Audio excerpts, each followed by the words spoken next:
इस चैनल के माध्यम से यह 15वां वीडियो पब्लिश किया जा रहा है। पिछला वीडियो में हम लोगों ने ट्रांसफार्मर के नो लोड लॉस के संबंध में चर्चा की।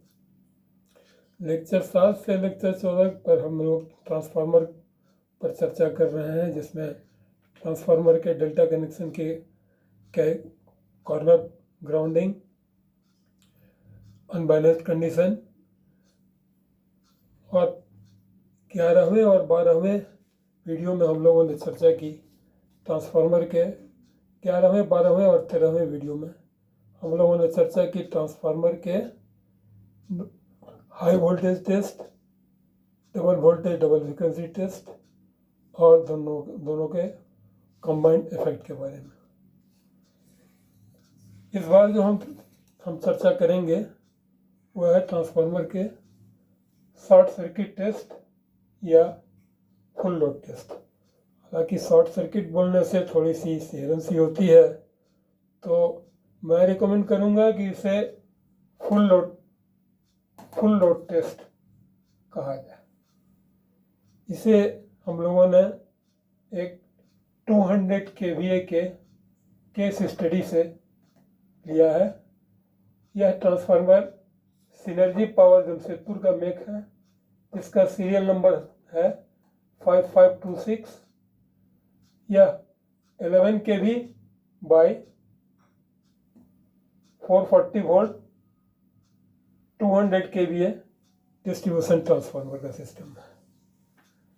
ये आपको थोड़ा सा कॉम्प्लिकेटेड दिख रहा होगा, लेकिन ये ट्रांसफार्मर का लिम्ब है। कोर के दो पार्ट होते हैं। हॉरिजॉन्टल पोर्शन को कहा जाता है ये योक, और वर्टिकल पोर्शन को लिम्ब। तो ये लिम्ब है। और वास्तविक ट्रांसफार्मर जो होता है उसमें ये अगर मान लिया कोर है, ये इंसुलेटेड, इसमें एलटी का वाइंडिंग जाएगा पहले एलटी का, और उसके ये बॉबिन शेप में होता है वाइंडिंग, और उसके ऊपर से यह एचटी का भी पहले दे सकते हैं। लेकिन उस हालत में क्या होगा कि कोर को एचटी के लिए हायर इंसुलेशन करना होगा, और फिर एचटी का इंसुलेशन एलटी और एचटी के बीच में भी करना होगा, जिससे ट्रांसफार्मर का साइज भी बढ़ेगा और कॉस्ट भी बढ़ेगा। लेकिन 3 फेज टू डायमेंशन रिप्रेजेंटेशन में यह दिखा पाना थोड़ा सा कठिन होता है। इसलिए एक ही फेज में एक ऊपर के पोर्शन को हम लोगों ने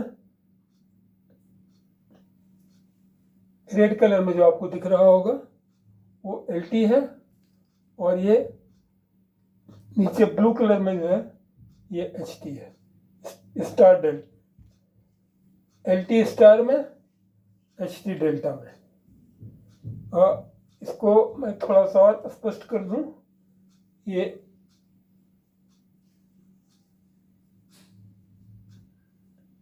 एलटी है, ये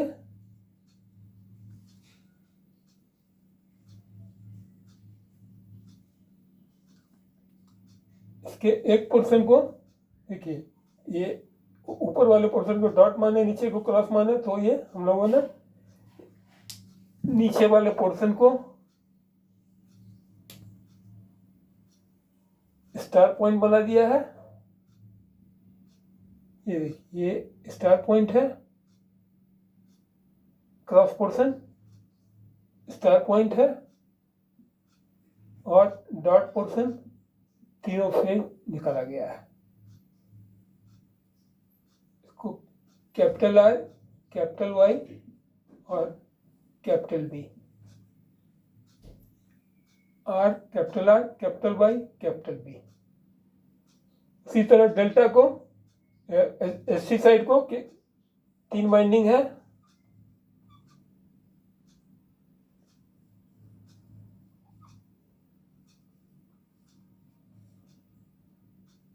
इसके डॉट को इसके क्रॉस से जोड़ा गया और इसके क्रॉस को इसके डॉट से जोड़ा गया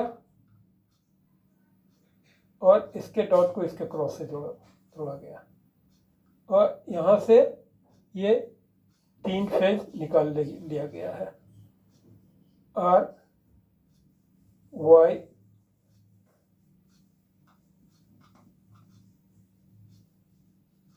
और ये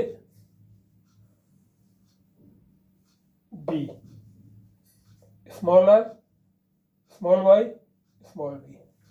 आप लोगों ने पाठ्य पुस्तकों में और इंटरनेट पर ज़्यादातर ये सिस्टम देखा होगा सिंगल फेज का। ये सिंगल फेज में ये एलवी साइड है, शॉर्टेड है, इसमें सीरीज में एक वाटमीटर जुड़ा हुआ है, एक एमीटर जुड़ा हुआ है और ये वोल्टमीटर पैरेलल में जुड़ा हुआ है और एचवी साइड से हम एक ऑटो ट्रांसफार्मर के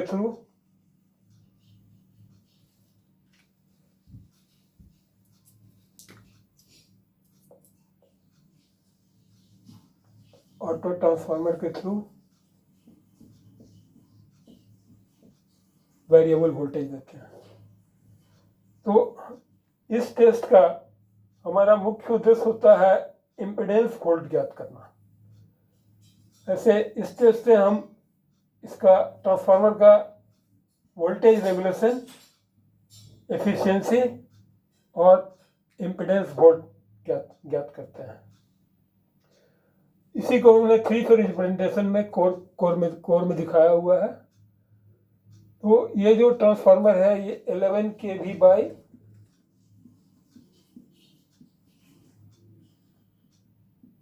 433 वोल्ट का है।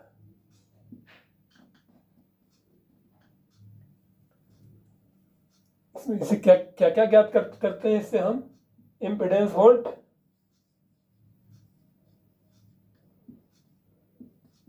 और परसेंटेज इम्पीडेंस,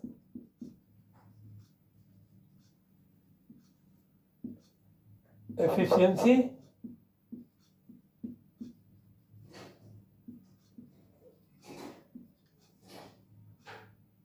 और voltage regulation.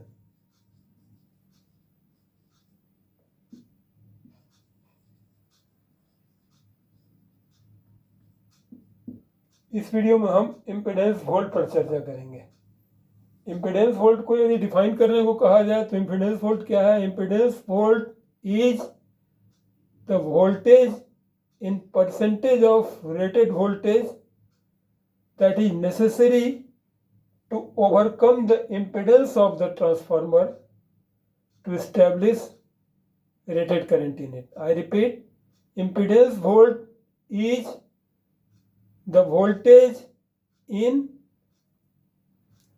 percentage of rated voltage that is required to establish rated current in both primary and secondary side of the transformer, as other side is short circuited. तो 3 phase system में यहाँ R Y B phase को normally इसमें हम H T side को short करते हैं। H T side को शॉर्ट किया, इसमें भी देखिए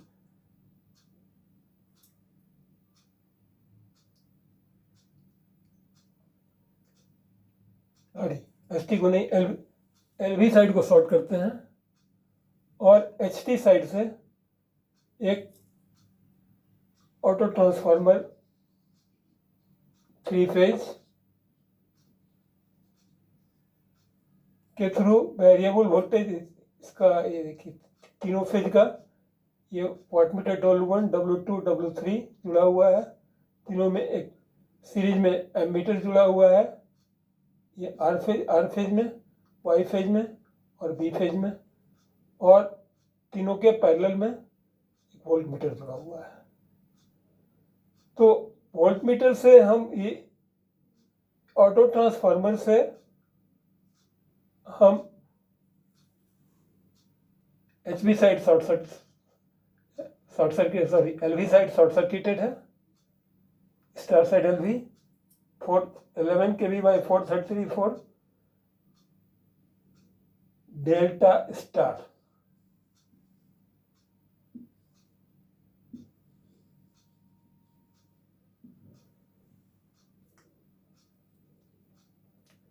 एल वी साइड डेल्टा है, स्टार है, एच वी साइड डेल्टा है। एल वी साइड को शॉर्ट किया और एच वी साइड से हम एक ऑटो ट्रांसफार्मर के थ्रू ग्रेजुअली धीरे धीरे धीरे रेटेड वोल्टेज इसमें वोल्टेज सप्लाई करते हैं। कब तक? जब तक कि इसमें रेटेड करंट इस्टेब्लिश नहीं हो जाए। अब इसका रेटेड करंट क्या होगा? रेटेड करंट होगा 200 के भी है तो 200 into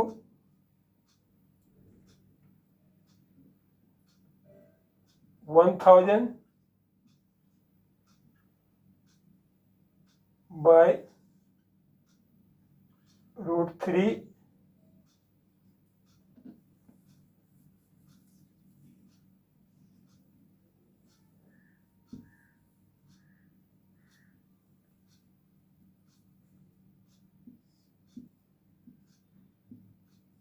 into 11 kV।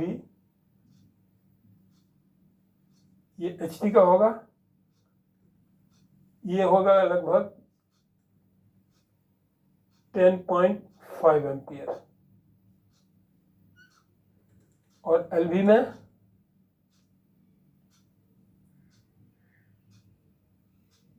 L V current equal to 200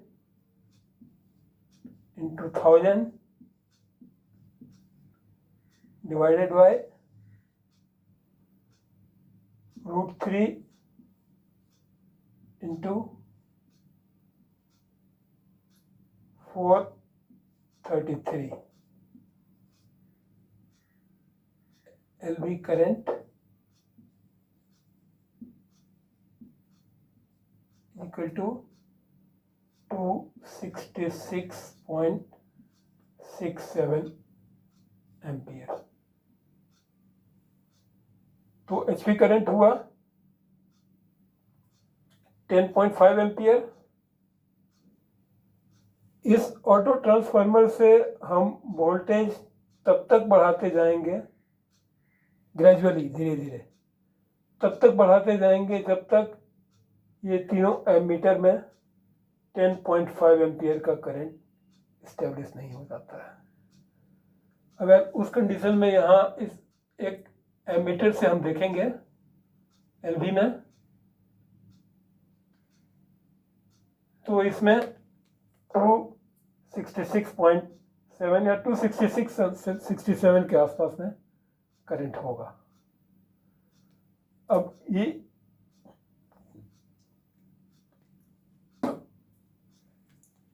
हम लोगों ने इस ट्रांसफार्मर का, ये सिनर्जी पावर इंजीनियरिंग का जमशेदपुर का मेक है, सीरियल नंबर है 5526। इसका हम लोगों ने कोर लॉस नापा हुआ था 292 वाट।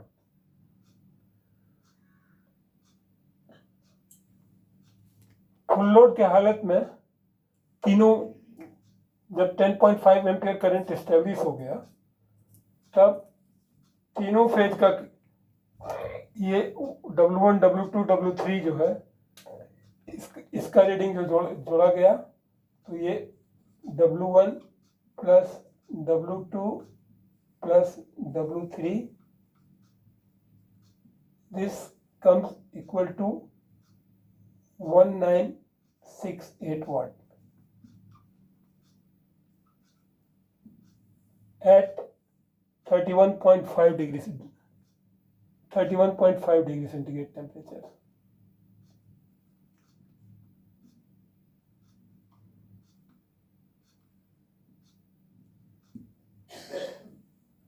BIS 1180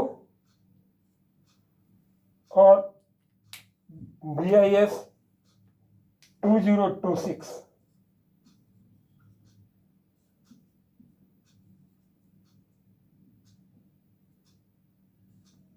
1180 और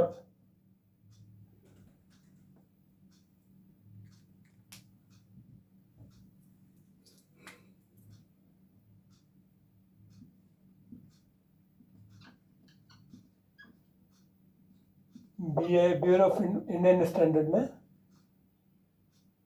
2026 ये ट्रांसफार्मर को पर्टेन करता है, और इसमें प्रोवाइड किया गया है कि ट्रांसफार्मर को सर्विस में, एक्चुअल सर्विस में लाने से पहले रूटीन टेस्ट और टाइप टेस्ट होना इसका आवश्यक है। टाइप टेस्ट होता है ट्रांसफार्मर के डिजाइन पैरामीटर्स को नापने और समझने के, मतलब ये that is to ensure that the offered design by the manufacturer pertains to the requirement of the site and requirement of the customer.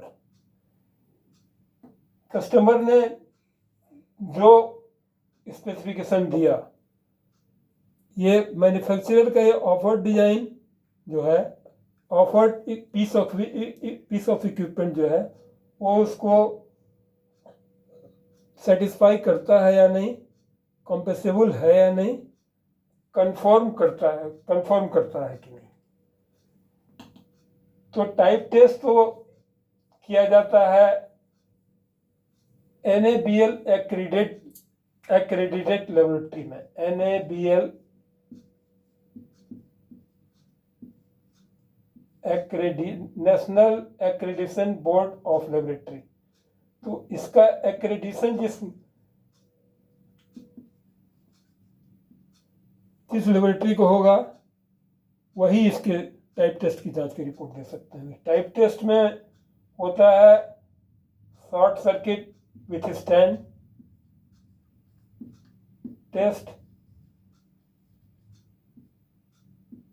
तो certain level of short circuit को ये विथ स्टैंड कर सकता है कि नहीं। इसीलिए मैंने शुरू में कहा कि इसको शॉर्ट सर्किट टेस्ट बोलने में थोड़ा सा रिजर्वेशन है। BIS और विद्वान अभियंतागण इस पर विचार करना चाहेंगे कि इसे फुल लोड टेस्ट ही कहा जाए, इस टेस्ट को। तो एक पर short circuit withstand test, दूसरा होता है impulse withstand, lightning stroke जो होता है तो फ्रैक्शन ऑफ माइक्रो सेकेंड के लिए, अगर माइक्रो सेकेंड के लिए, नैनो सेकेंड के लिए, लेकिन लाखों वोल्ट में हो सकता है, तो वो उसको ट्रांसफार्मर सस्टेन कर सकता है कि नहीं, इसका टेस्ट। और तीसरा होता है हीट रन टेस्ट।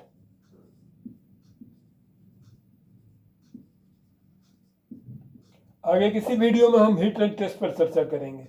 अभी ये short circuit withstand test और इम्पल्स विथ स्टैंड टेस्ट इस वीडियो के चर्चा के दायरे में नहीं है।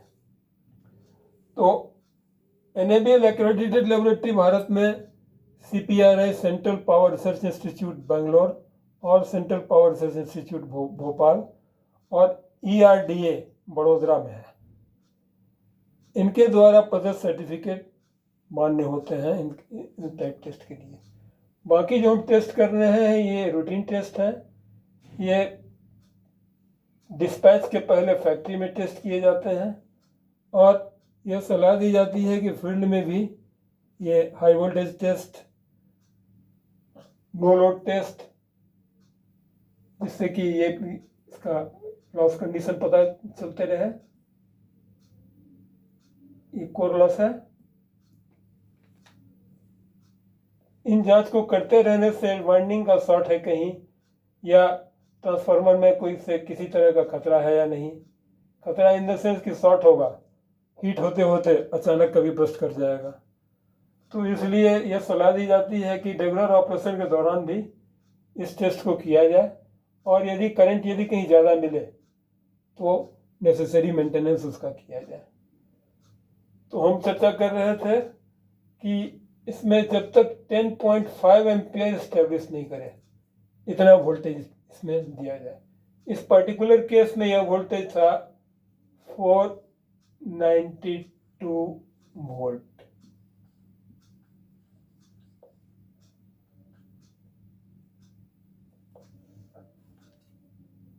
इसका रेटेड वोल्टेज है 11 के भी, और 492 वोल्ट आया।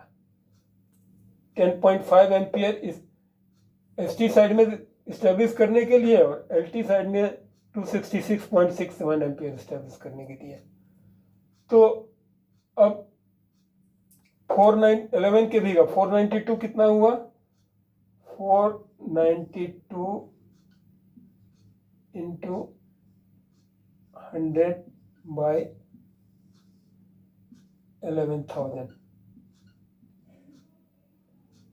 ये होगा percentage impedance.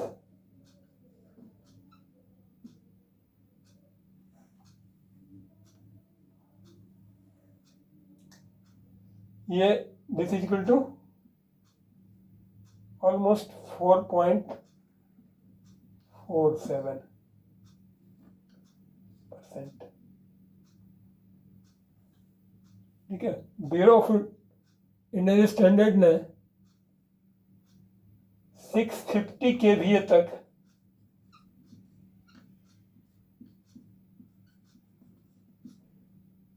Up to 650 kVA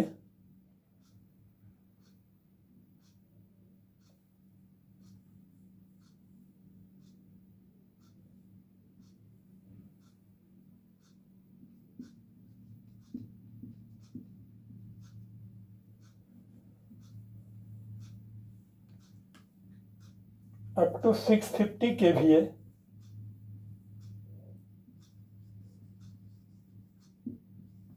Bureau of Standard provides, BIS provides percentage impedance equal to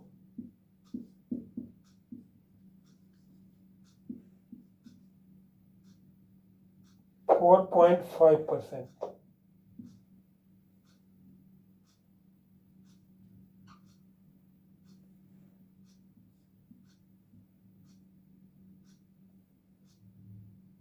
और इसमें प्लस माइनस 10% का टॉलरेंस भी अलाउ किया गया है। हमारा आ रहा है 4.47%। तो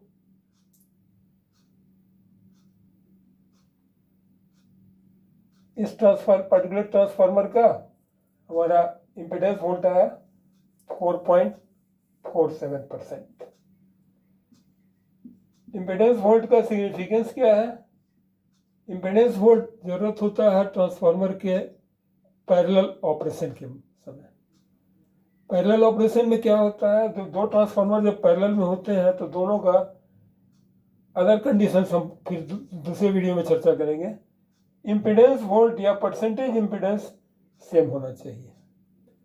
सेम नहीं होने पर भी पैरेलल ऑपरेशन पॉसिबल है, लेकिन तब डिसिमिलर इम्पीडेंस वोल्ट होने के कंडीशन में, in case of dissimilar impedance volt, the two transformers will not share the load in their actual proportion.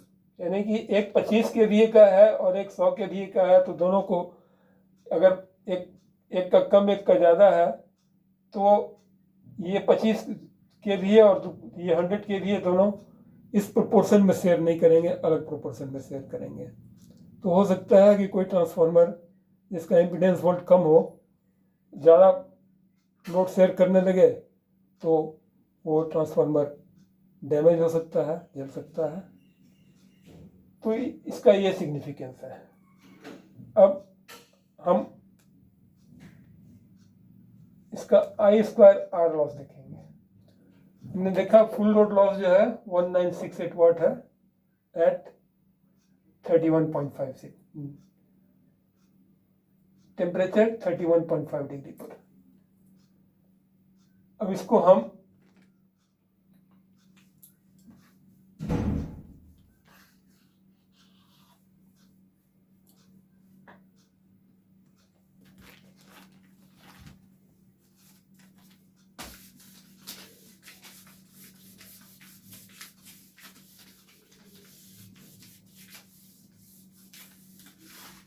ये 75 डिग्री पर कन्वर्ट करेंगे।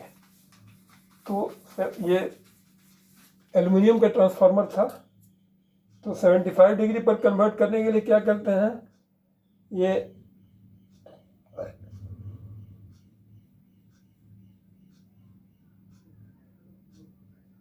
रेसिस्टेंस एट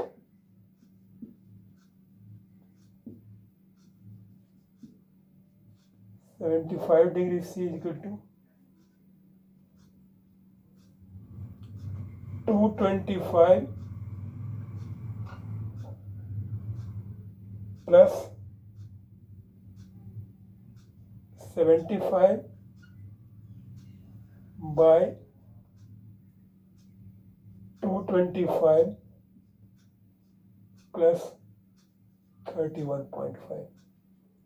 ये चूंकि एल्युमिनियम का ट्रांसफार्मर है तो इसमें ये फैक्टर 225 होगा। यदि ये कॉपर का होता तब होता ये 235 प्लस 75 बाय 235 प्लस 31.5। यहाँ रेलिवेंट हमारे लिए एल्युमिनियम का है तो ये 225 प्लस 75 डिवाइडेड बाय 225 प्लस 31.5, ये इक्वल टू हो जाएगा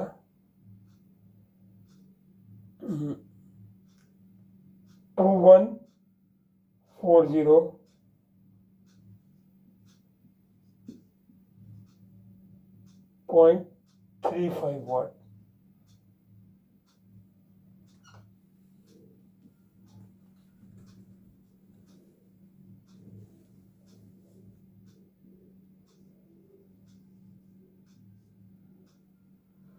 मेजर लॉस है हमारा 19 फुल लोड मेजर लॉस है, ये तीनों W1 W2 W3 का मेजर लॉस है 1968 वाट। मेजर लॉस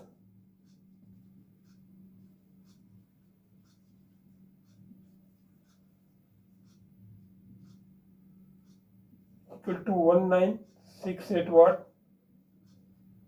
ये बीच का जो हुआ 2140 माइनस 1968, ये क्या होगा, तो इसको कहा जाता है stray loss. Stray means undesirable, unpredictable और अनवांटेड। ये equal to 2140 minus 1968 is equal to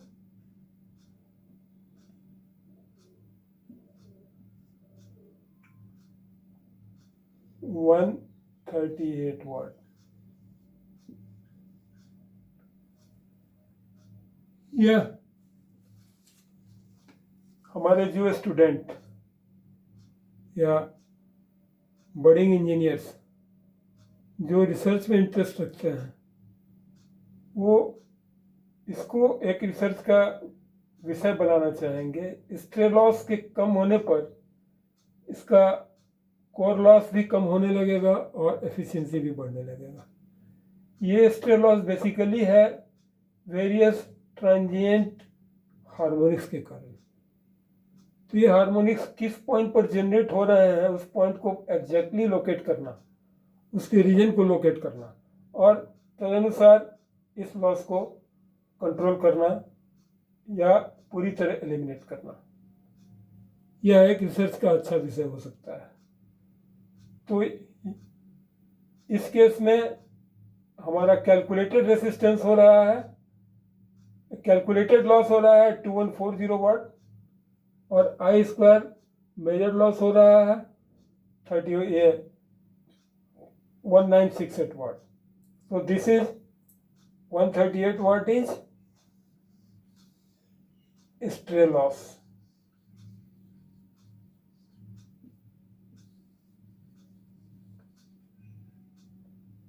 अब यदि हम इसको कैलकुलेट करना चाहें I square R loss at 35 degree, तो ये कितना होगा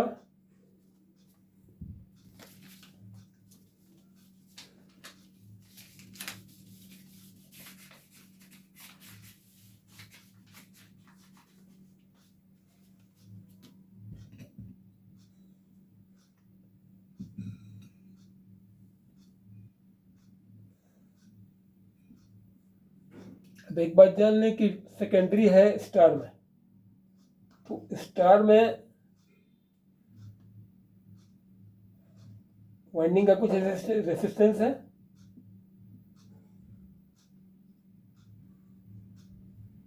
तो स्टार के में क्या होगा, हम लोगों ने जो रेसिस्टेंस नापा है इसका एच वी रेसिस्टेंस जो नापा है एच वी ये 6.5 ओम। तो ये रेसिस्टेंस जो है ये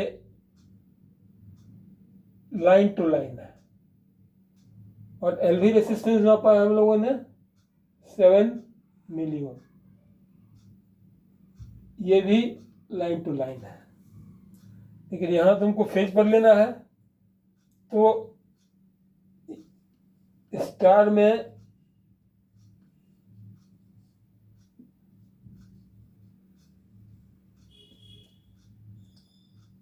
are phase equal to 0.5 R line, यानी कि लाइन टू लाइन रेसिस्टेंस जो लेंगे वो फेज रेसिस्टेंस का दूना होगा। और डेल्टा में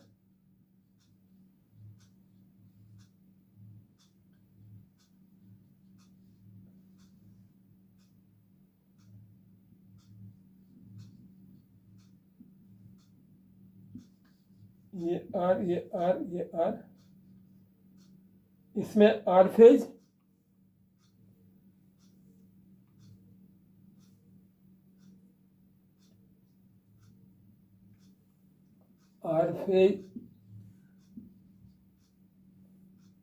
इन delta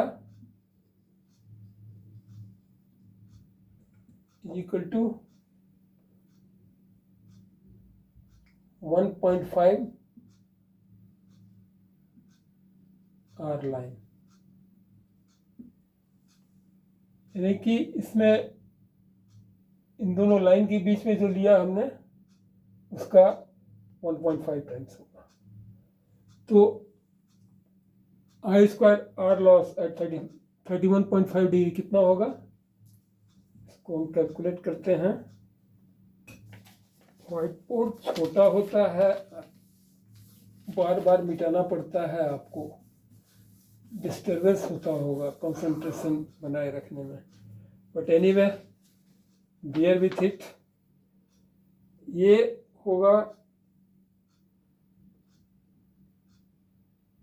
3 phase square are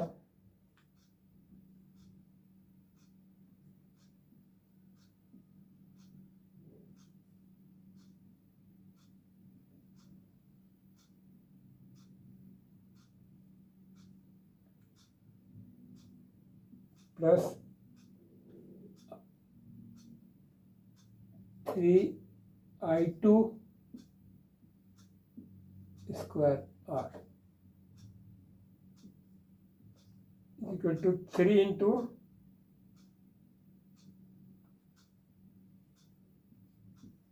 10.5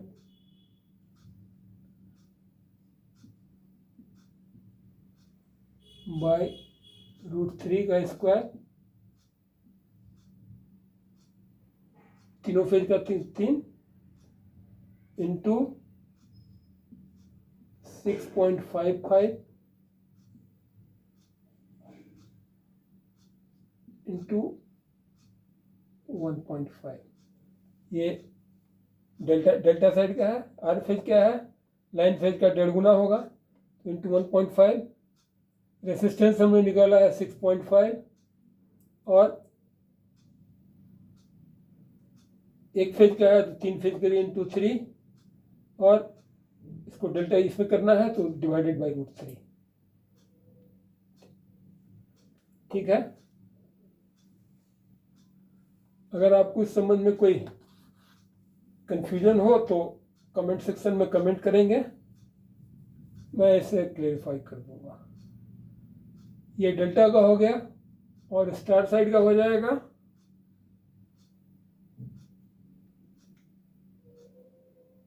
3 into 266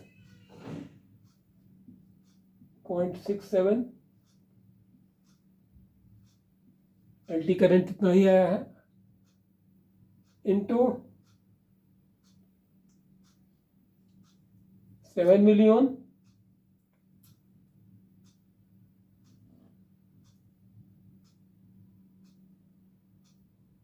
seven into million मतलब 1/1000 होगा।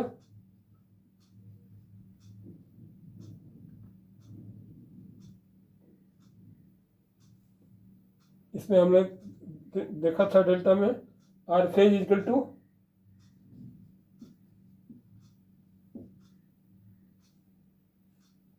Joint 0.5 R line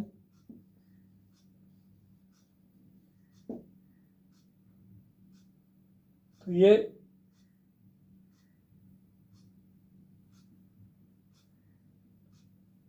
divided by 2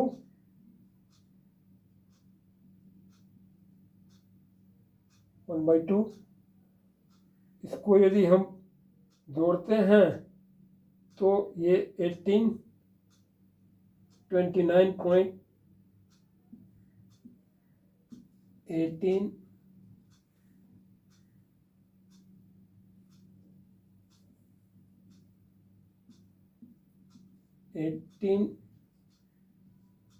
29.89 वाट आता है।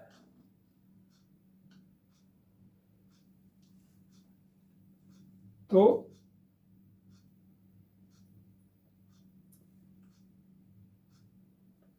Similarly load loss at 50% load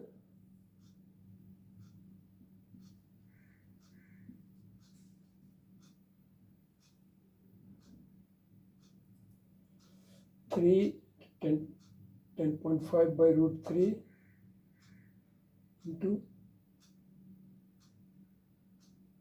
ये 3 कैंसिल हो गया 6.55 रेसिस्टेंस आर इंटू 1.5 ये 3 into 266.67 into 7 into 1/1000 multiplied by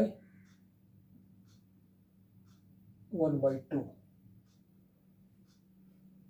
So I square R loss at 75 degree centigrade is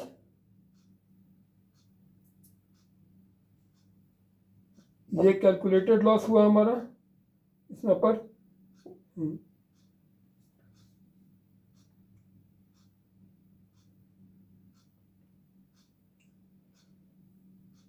अब loss at 50%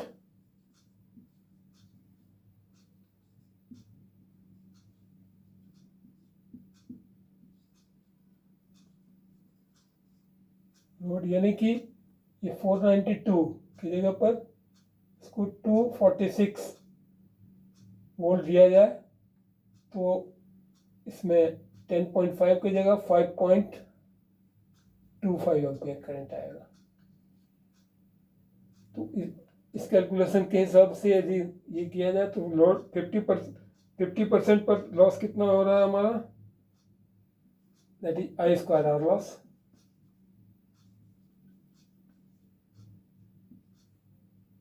ये आ रहा है हमारा ना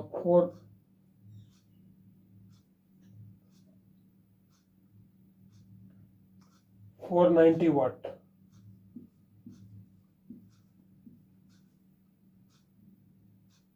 ये 31.5 डिग्री सेंटीग्रेड पर 75 डिग्री सेंटीग्रेड पे इसको कन्वर्ट करेंगे तो ये आ जाता है हमको ये 562.86 वाट।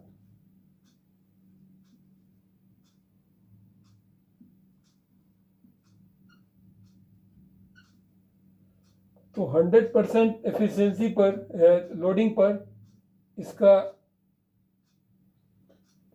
एफिशिएंसी हुआ 18.29 प्लस 292 तो ये लगभग 2100 वाट के करीब में हुआ।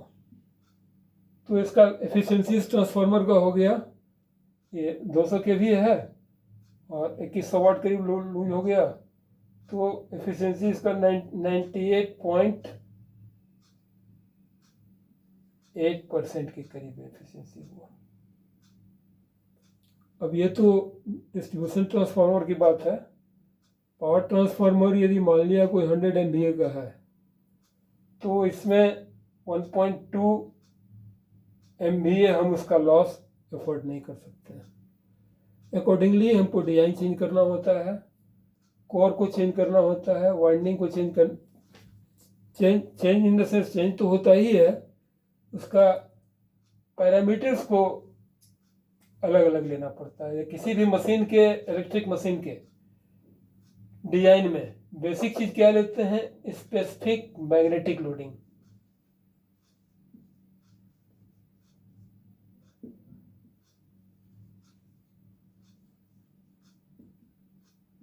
और स्पेसिफिक इलेक्ट्रिक लोडिंग।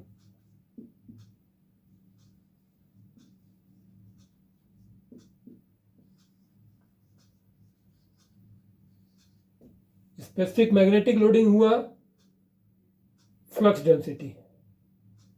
तो हायर रेटिंग के ट्रांसफार्मर में फ्लक्स डेंसिटी CRGO कोड होता है, इसका मैक्सिमम परमिसिबल फ्लक्स डेंसिटी इसमें 1.9 टेस्ला है। 1 tesla is 1 weber per meter square. तो हायर कैपेसिटी के ट्रांसफार्मर में हम कम टेस्ला का चयन करते हैं। सिमिलरली स्पेसिफिक इलेक्ट्रिक लोडिंग क्या है? एम्पियर्स पर मिलीमीटर स्क्वायर। तो हायर कैपेसिटी में हम कम एम्पियर्स पर मिलीमीटर स्क्वायर का चयन करते हुए ट्रांसफार्मर का निर्माण करते हैं। इस वीडियो में इतना ही। अगले वीडियो में हम चर्चा करेंगे ट्रांसफार्मर की एफिशिएंसी और रेशियो टेस्ट पर। धन्यवाद वीडियो के अंत तक बने रहने के लिए।